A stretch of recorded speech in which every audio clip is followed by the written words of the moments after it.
తెలంగాణ రాష్ట్రంలో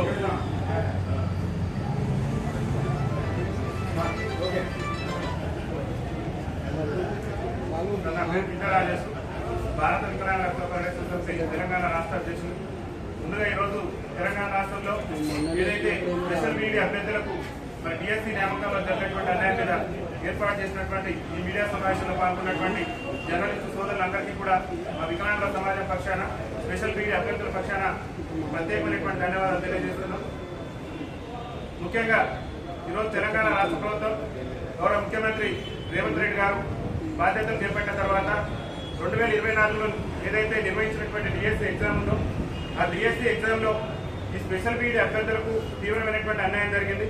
ఆ అన్యాయానికి సంబంధించి కూడా తెలంగాణ రాష్ట్ర ప్రభుత్వం 2024లో రేవంత్ రెడ్డి గారు ముఖ్యమంత్రిగా నోటిఫికేషన్ ఇచ్చినటువంటి డిఎస్సీ ఎగ్జామ్లో స్పెషల్ మీడియా అభ్యర్థులకు 727 పోస్టులు ఫిలప్ చేయాల్సిన స్కూల్ అసిస్టెంట్ పోస్టులు ఆ పోస్టులు ఫిలప్ చేయాల్సి ఉన్నప్పటికీ కూడా 727 పోస్టులు ఫిలప్ చేయాల్సి ఉన్నప్పటికీ కూడా రాష్ట్ర ప్రభుత్వం కేవలం 220 పోస్టులను మాత్రమే ఫిలప్ చేసి కేవలం అంటే 30% మాత్రమే రిక్రూట్మెంట్ చేసి సుప్రీంకోర్టు ఆర్డినెన్స్ ఏమో ప్రత్యేక విద్యా అవసరాలు ఉన్నటువంటి పిల్లలు అంటే ప్రత్యేక విద్యా అవసరాలు ఉన్నటువంటి పిల్లలు అంటే ఎవరంటే వికలాంగులు ఇబ్బంది పడుతున్నటువంటి వాళ్ళ కోసం ఈ స్పెషల్ బీడీ అభ్యర్థులు కోర్సు ఎవరైతే చేస్తూ ఉంటారో ప్రత్యేక అవసరాలు కలిగినటువంటి పిల్లలకు బోధించేటటువంటి ఉపాధ్యాయులు వీళ్ళ నియామకానికి సంబంధించి సుప్రీంకోర్టే జడ్జిమెంట్ ఉన్నది, సుప్రీంకోర్టు ఆర్డినెన్స్ ఉన్నవి.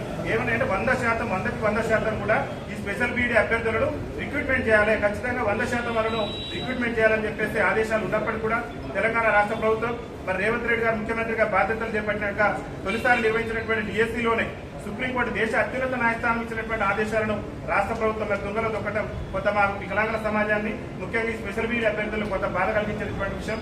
ముఖ్యంగా 2016 ఆర్పీఐ వికలాంగుల చట్టం కూడా ఏం చెప్తున్నదంటే వికలాంగుల విద్యలో కానివ్వండి రాజకీయ రంగాల్లో కానీ అన్ని రంగాల్లో కూడా వాళ్ళ జనాభా తమాషా ప్రకారం రాజకీయ రిజర్వేషన్ కానీ అదేవిధంగా ఏ రంగంలో అయినా రిజర్వేషన్ ఫలాలు ఉండాలని చెప్పేసి 2016 వికలాంగుల హక్కుల చట్టం చెప్తున్నది.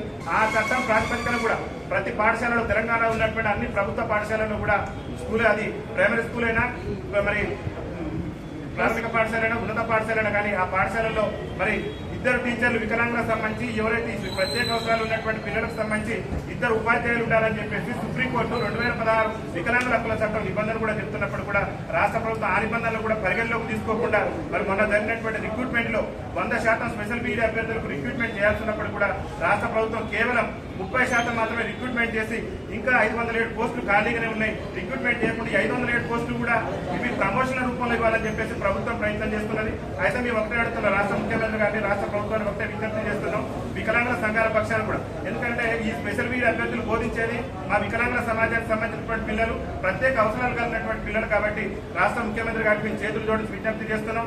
దయచేసి మన ప్రజా ప్రభుత్వం ప్రజల కోసం పనిచేస్తుంది కాబట్టి తెలంగాణ రాష్ట్రంలో ఇప్పటికే నిరుద్యోగ యువత ఉద్యోగ అవకాశాలు మీరు వచ్చినాక ఉద్యోగాలు కల్పిస్తామని చెప్తున్నారు. మరి ఆ ఉద్యోగాలు కల్పించేటటువంటి భాగంలోనే ఈ స్పెషల్ బీడీ అభ్యర్థులు ఎవరికి బోధిస్తున్నారు? వికలాంగుల సమాజానికి సంబంధించినటువంటి పిల్లలకు బోధిస్తున్నారు. ఇలా ఉపాధ్యాయ కొత్త స్పెషల్ బీడీ అభ్యర్థులకు ఉన్నది. ఏ పాఠశాలలో కూడా తెలంగాణలో ఉన్నటువంటి ఏ పాఠశాలలో కూడా స్పెషల్ బీడీ అభ్యర్థులకు సంబంధించి బోధించే ఉపాధ్యాయులు లేని వారు అంటే గవర్నమెంట్ సుప్రీంకోర్టు ఏమో ప్రతి పాఠశాలలో మరి ప్రైవేట్ స్కూల్లో కానివ్వండి ప్రాథమిక మరియు ఉన్నత పాఠశాలలో కంపల్సరీ టీచర్లు ఉండాలని చెప్పేసి ఇద్దరు టీచర్లు స్పెషల్ ప్రత్యేక అవసరాలు కలిగిన పిల్లలకు ఉండాలని చెప్పేసి సుప్రీంకోర్టు గైడ్ లైన్ చెప్తుంది.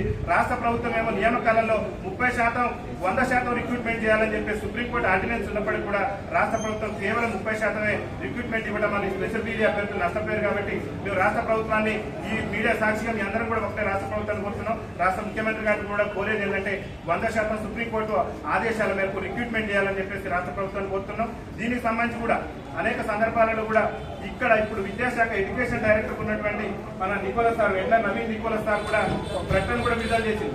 ఒక ప్రభుత్వ పాఠశాలలోనే కాదు ప్రైవేట్ పాఠశాలలో కూడా ఈ ప్రత్యేక అవసరాలు కలిగినటువంటి పిల్లలకు బోధించేటటువంటి ఉపాధ్యాయులు ఉండాలని చెప్పేసి తెలంగాణ మరి విద్యాశాఖ సంబంధించినటువంటి డైరెక్టర్ నవీన్ నికోలస్ గారు స్టేట్మెంట్ ఇచ్చారు. ఇవాళ రాష్ట్ర ప్రభుత్వం నవీన్ నికోలస్ గారు ఇచ్చిన స్టేట్మెంట్ అయినా అదేవిధంగా సుప్రీంకోర్టు ఇచ్చినటువంటి ఆదేశాలనైనా వికలాంగుల హక్కుల చట్టం 2016 నుంచి అయినా సరే ఈ నియామకాలు జరపాలి. అయితే రాష్ట్ర ప్రభుత్వం ఏం చేస్తుందంటే ప్రమోషన్లకు 507 తీసింది. కానీ ఎగ్జామ్ రాసి క్వాలిఫై ఉండి మెరిట్ ఉన్నటువంటి అభ్యర్థులకు ఉద్యోగాలు ఇవ్వకుండా ఇవాళ మీరు ప్రమోషన్ల పేరుతోని చదివే జీవితంగా వికలాంగుల పిల్లలకు బోధించాలనేటువంటి ఒక సంకల్పంతో వచ్చినటువంటి విద్యార్థుల జీవితాలతో కొంత ఇబ్బంది కలిగేటటువంటి అవకాశం. వాళ్ళు ఎగ్జామ్ రాశారు, మెరుగు వచ్చింది, స్కోర్ ఉన్నది, అన్ని ఉన్నప్పుడు కూడా ప్రభుత్వం నియామకాలు చేపట్టకపోవడం అనేటటువంటి బాధాకరం. ముఖ్యంగా పక్కన ఉన్నటువంటి ఆంధ్రప్రదేశ్ రాష్ట్రం మన ముఖ్యమంత్రి గారే చెప్తున్నారు, మేము అభివృద్ధిలో ఆంధ్రప్రదేశ్ రాష్ట్రంలో పోటీ పడదామంటున్నారు. అక్కడ 100% రిక్రూట్మెంట్ ఈ స్పెషల్ బీడీ అభ్యర్థులకు పక్కన ఉన్నటువంటి ఆంధ్రప్రదేశ్ రాష్ట్రంలో చంద్రబాబు నాయుడు గారు 100% 70% రిక్రూట్మెంట్ చేసి 30% ప్రమోషన్లు ఇచ్చారు. మరి మన తెలంగాణ రాష్ట్రంలో మీరేం చేశారనంటే 70% ప్రమోషన్ నుంచి 30% రిక్రూట్మెంట్ చేయడం వల్ల అర్హత ఉండి ఎగ్జామ్ రాసి కష్టపడి చదివి ఇలా ఉద్యోగ అవకాశాలు లేకుండా పోతున్నారు. కాబట్టి దయచేసి రాష్ట్ర ప్రభుత్వం ఆలోచన చేయాలి ఈ విషయం మీద. ఇది దాదాపు ఎగ్జామ్ జరిగిన నాటి నుంచి కూడా గౌరవ ముఖ్యమంత్రి గారికి మేము లేఖ రూపంలో విజ్ఞప్తి చేసిన వారికి వారు అందుబాటులో లేకపోవడం వల్ల అనేక సార్లు వాళ్ళు కలవాలని ప్రయత్నం చేసినా కానీ అక్కడ వాళ్ళు కలవలేదు. కలవని పరిస్థితుల్లో కూడా వాళ్ళకి లేఖ ద్వారా విజ్ఞప్తి చేసిన రాష్ట్ర ముఖ్యమంత్రి గారికి కలిసిన తర్వాత రాష్ట్ర ప్రభుత్వంలో అత్యంత కీలకమైనటువంటి మంత్రివర్యులు పెద్దలు సీతక్క గారిని కూడా తెలంగాణ రాష్ట్ర పంచాయతీరాజ్ మంత్రి సీతక్క గారిని కూడా కలిసి మెమోరాండం సమర్పించడం జరిగింది. అదేవిధంగా సీతక్క గారినే కాదు, ఇక్కడ ఉన్నటువంటి డైరెక్టర్ బుర్ర వెంకటేశ్వర గారిని కూడా కలవడం జరిగింది.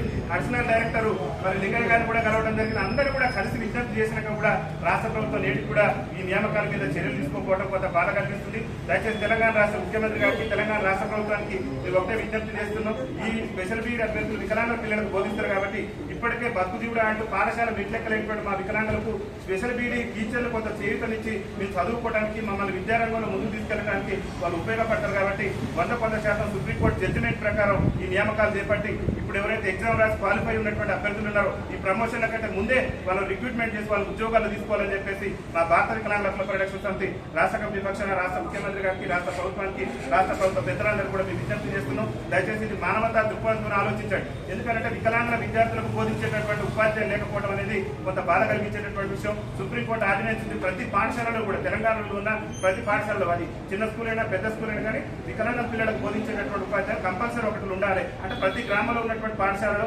పెద్దవాళ్ళ ఒకరు చిన్నబడిలో ఒకరు అనేటటువంటి విధంగా ప్రతి పాఠశాలలో ఉండాలి. కానీ తెలంగాణ ప్రభుత్వం మరి ఆ విధంగా నియామకాలు చేపట్టకపోవడం వల్ల ఈ స్పెషల్ మా వికలాంగులకు ప్రత్యేక అవసరాలు ఉన్న పిల్లలకు కొంత ఇబ్బంది కలుగుతుంది. కాబట్టి దయచేసి మా పిల్లలకు ఇబ్బంది కలగకుండా మీరు చర్యలు తీసుకోవాలి. ముఖ్యంగా ఈ స్పెషల్ బీడీ కోర్స్ చేసిన వాళ్ళని కూడా దాదాపు 10 మంది వికలాంగులు ఉన్నారు. 100 మంది వాళ్ళ ఎగ్జామ్ క్వాలిఫై ఉంటే అందులో 10 మంది ఉన్నారు.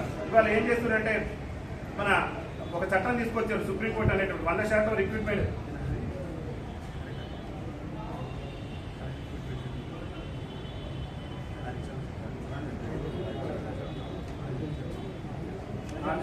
అంటే 100% వాస్తవంగా ఇప్పుడున్నటువంటి ఈ నియామకాలలో 100% కూడా వికలాంగుల రిజర్వేషన్ అనేటటువంటి కనుమరుగైతుంది.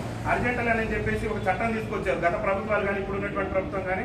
ఆ అర్జెంటల్ సిస్టమ్ ఫాలో కావడం వల్ల ముఖ్యంగా ఈ తెలంగాణ రాష్ట్రంలో ఉన్నటువంటి వికలాంగులకు రిజర్వేషన్ లేకుండా పోతుంది. మాకు ఉద్యోగ రంగంలో 4% రిజర్వేషన్ గవర్నమెంట్ ఇచ్చింది. కానీ ఆ గవర్నమెంట్ ఈ అర్జెంటల్ సిస్టమ్ తీసుకురావడం వల్ల ఓపెన్ కేటగిరీలో ఎవరైనా మా వికలాంగులు జాబ్ కొట్టారనుకో మాకు మా రిజర్వేషన్ కోటాలో ఉద్యోగ అవకాశం లేకుండా పోతుంది. ఎందుకు సార్ అని అంటే ఆల్రెడీ ఓపెన్ కోటాలో మీ వికలాంగులు వెళ్ళిపోయింది అని చెప్తున్నారు. దానివల్ల మీరు ఎగ్జామ్ రాసి మాకున్న రిజర్వేషన్ కూడా ఇలా కనుమరుగైపోతుంది. రాష్ట్ర ముఖ్యమంత్రి రేవంత్ రెడ్డి గారు, రాష్ట్ర ప్రభుత్వ పెద్దలు అందరూ ఆలోచన చేయాలి. ఏది మా వేదన? తెలంగాణ రాష్ట్రంలో కాంగ్రెస్ ప్రభుత్వం వస్తే మా బతుకులు బాగుపడతాయి, మాకు ఉద్యోగ అవకాశాలు వస్తాయి, ఉపాధి అవకాశాలు వస్తాయని చెప్పేసి మేమందరం కూడా ఆశీర్వదించి మీకు అవకాశం ఇస్తాం. కాబట్టి రాష్ట్ర ముఖ్యమంత్రి గారికి విజ్ఞప్తి చేస్తాం. అసలు వికలాంగుల రిజర్వేషన్ లేకుండా పోయింది అలా చట్టం.